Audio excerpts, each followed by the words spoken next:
Remember a couple of years ago how everybody was talking about that a market crash was coming? Everybody's like, oh my God, what if it happens? What if it doesn't? Now everybody's talking about it's going to be soft landing. There's not going to be any recession. And there's one thing that people forgot about. The saying, only the paranoid survive. This is coming soon. That starts this month. There should be a recession in America. So people are now, it's totally fine. Look at the market. It's near all-time highs. But is it really? If you were to pull out the top 7 stocks, when you see the numbers on this, it's staggering. And on top of that, there is an indicator of when a recession actually hits. And it isn't while we're raising interest rates, the Fed. It happens after we stop raising rates. And wait till you see how long it takes for the market to crash. And by the way, I got a bunch of other data to share with you, but I've learned one thing for sure. Having been in the financial industry since the day before 9/11, only the paranoid survive, and those who are way too confident are typically wrong, and those who are way too cocky are also typically wrong. So here's U.S. interest rate hikes in the history of America when we raise rates. We have never raised 4.88 percentage points as quickly as we did in the States. Nothing comes close to the 22 to 23 of 4.88. But what does this really mean? So if we look at the balance sheet of, this is pretty much the quantitative easing balance sheet, that shows how much bonds the Fed is buying. The M2 money supply shows how much money is circulating in the economy. So you notice, look how historically it's gradually climbing, but it's nothing that's sudden. Then all of a sudden, boom, we feed the economy, the market, with trillions of dollars we're not accustomed to. And we don't have another case study for somebody to say, well, here's what's going to happen. Well, it's totally okay. Well, don't worry about it. Based on what? Based on what case study can you speak so confidently saying nothing's going to happen? Everybody is almost protecting whatever business they're part of, investment they have. They're trying to sell why they're right and maybe don't worry about it, or do worry about it. But the reality of it is nobody knows 100% what's going on because we've never been here before. So let's continue. What's next for the U.S. economy? They did a survey to find out who thinks a recession is coming. The Fed staff says 0% there's not going to be a recession. I remember they're in the business, so they're supposed to be saying that because that is Wall Street, right? Yield curve says 61% chance a recession is coming next 12 months. Economists are at 48%. Consumers are at 69%. That's Main Street, you and I. Goldman Sachs is saying only 15%. Bank of America, 35 to 40%. But look at CEO, 84%. Okay. C-suites are saying 84%. Now, what would CEOs know that the rest of them don't know? Maybe they know their debt payment. Maybe they know when their debt payment interest rates that they got was lower, that if they have to renew the debt that they got, it's going to go up here. How the hell are we going to make those payments? Maybe we ought to look at what some of these CEOs are talking about. You'll notice the percentage of S&P 500 companies citing keywords on earnings calls. What words they're using fewer times. Inflation has decreased. Material costs decreased. Economical slowdown decreased. Job cuts went up, but it's also decreased. So could this be a sign that everything's going to be okay? If yes, why are CEOs at 84% saying a recession is coming? Are they Houdini? Are they Nostradamus? Are they somebody that can predict the future? What do they know that the rest of the people don't know? Now, when it comes on to S&P 500, these are the 500 biggest companies in America. Something very interesting is happening. There are 7 companies that make up 28% of the S&P 500. Let me break this down for you. 500 biggest companies, 7 companies make up 28%. In the history of S&P 500, never has there been a time where 7 companies make up 28%. We've never had 7 companies. You know, too big to fail. What are these companies? You got Meta, Facebook, Nvidia, Apple, Microsoft, Alphabet, Amazon, and Tesla. So why is this important? Here's why. If you look at the S&P 500 year-to-date returns, you will notice a number roughly around 12%. Could be higher, could be lower, but it's around 12%. You know what Magnificent Seven's return is for the year so far? Roughly 92%. So what happens if you take the 7 stocks out and there's only 493 stocks left? How's the S&P 500 doing? It's down. So the 7 are pulling the rest of the market, and it looks like everything else is okay, but is it really? So we decided to break it down to see how small cap companies were doing, mid cap companies were doing versus large cap companies. And you will notice a trend here. Watch this. If you look at this chart, you'll notice three different funds here. One is the SPY, which is the S&P 500. The other one is the Russell 2000. Then you have the micro cap ETF. So if you look at these, the S&P 500 is companies valued roughly at 12.7 billion or higher.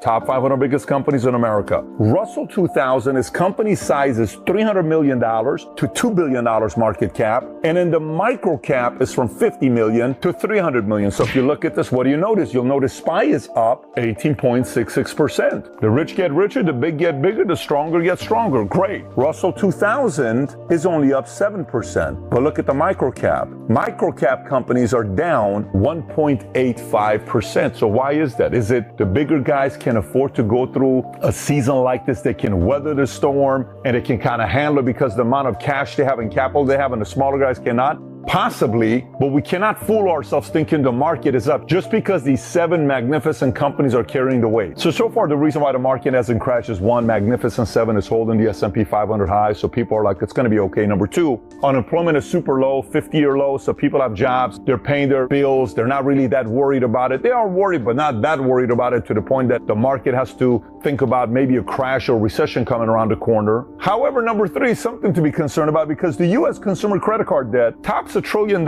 So you may say, Pat, credit card debt, $1 trillion. I get it. It's the highest it's ever been in the history of America. It's not like that's that big of a deal. We've been spending money on credit cards for a while. Fine. No problem. But look at this chart. Tell me if this concerns you a little bit. This is the credit card interest rate. This shows you, let me explain what the differences are. Blue is the credit card rate. Orange is the 5-year U.S. Treasury. The gray is the difference between the two. So look at credit card interest rates is the highest it's ever been because as rates go higher, your interest rate on your credit card goes higher, and then it makes you miss payments more. So if you had a $33,000 credit card total debt and it keeps going higher and higher and higher, your payments are getting bigger and bigger and bigger.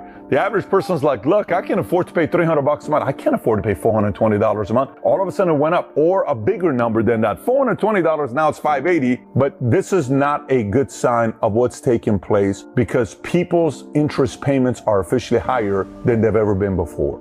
Now, for some of you guys that are watching this, I don't want to break it to you. I got some bad news for you. You know the 30, 40 million students or Americans who were paying their debt for their student loan. Remember that whole where the government said, yeah, during COVID, don't worry about making the payments. We're going to defer this. Those things are coming back. So think about 30 to 40 million people having to pay another $300 per month. So put that on top of everything else that's going on. Another $300 a month. Now, this next one's going to be crazy because this next one, some people could say, Pat, this is why the market's not going to crash. And I'll give you the argument. Currently, mortgage rates are well over 7%, in some cases at 8%, about 4% or 5% higher than the lowest mortgage rates we had in 2022. We're around 3%. Today, we're at, say, 7.5%, 8%. Despite the sharp increase in interest rates, the weighted average rate has barely ticked up. Only those buying houses are affected by no mortgage rates, and there aren't many home buyers. So what this means is the weighted, if you take everybody's mortgage loan, everybody's loan together, and you average it, weighted rate that they have, it hasn't increased because people are not refinancing. The refi business is dead today, right? Only the people that are buying a new house are paying these new high rates, and people are not buying as many houses as they did before because people are not selling. Because those who are not wanting to sell, they don't want to go from a 3% loan to an 8% loan. You get the idea? How long this can last, no one knows, but they're still hanging on to that loan saying, I'm not giving up this 3% loan. Okay, so that was a breather. I gave you some bad news. That's a student loan you got to pay. It reminded you were kind of upset. Then I gave you some good news. This is the real news you want to know about why the market hasn't tanked. And when you look at this chart, this is the Fed funds and the lag effect, the delay. The graph below shows the Fed fund rate and the time as measured in months from the last in a series of rate hikes preceding each recession since 1981. So, meaning they're increasing the rates, increasing. Boom, they stop raising. How long did it take until recession hit? If you look at these numbers, you'll see a 6, a 15 months, 8 months, 17 months, 10 months. You know what that means? It takes roughly 11 months from the moment we stop raising interest rates, that recession appears. Again, if this data is real, there should be a recession in America based on this chart. That's what should happen. Some people may say, well, Pat, how come more corporations are not filing bankruptcy? How come all this stuff that happened in 2008 is not happening today? Because these corporations, if you look at this chart, what they were doing is the money they took, companies were taking millions and billions from banks saying, go get some more money from the bank because it's so cheap. What do we do with the money? Just set it aside. Who cares? Well, go get the money. Yeah, but the rates are only locked for 3 years or 2 years or 4. Go get 50 million. Go get $1 billion. Go get 100 million. And they did. So what did these corporations do? They took that $50 million at 3% and they bought bonds. So the difference, let's just say the bond's paying 6%, the 6%, 3%, the 3% they're making on top of this. Okay, we're making 3% on 50 million bucks. Every year we're making $1.5 million in interest. This is awesome. We should have borrowed more money. However, if you look at this chart, you know what's coming up? Here's what's coming up. When that expires and it matures, and then it goes from 3% to 8%, they're going to be in deep trouble because they have to make those payments. They can no longer make money on that. So what do? That's when they have to say, hey, we don't want this loan anymore. Let me give it back to you. If they have the money, or two, bank's going to say, we're expecting a payment. Do you have it? Can we wait another month? Can we wait another 2 months? This is why a company called WeWork that was valued at $47 billion in 2017, where SoftBank gave it $18.9 billion investment, defaulted on a $95 million payment. We haven't seen a lot of this yet. This is coming soon.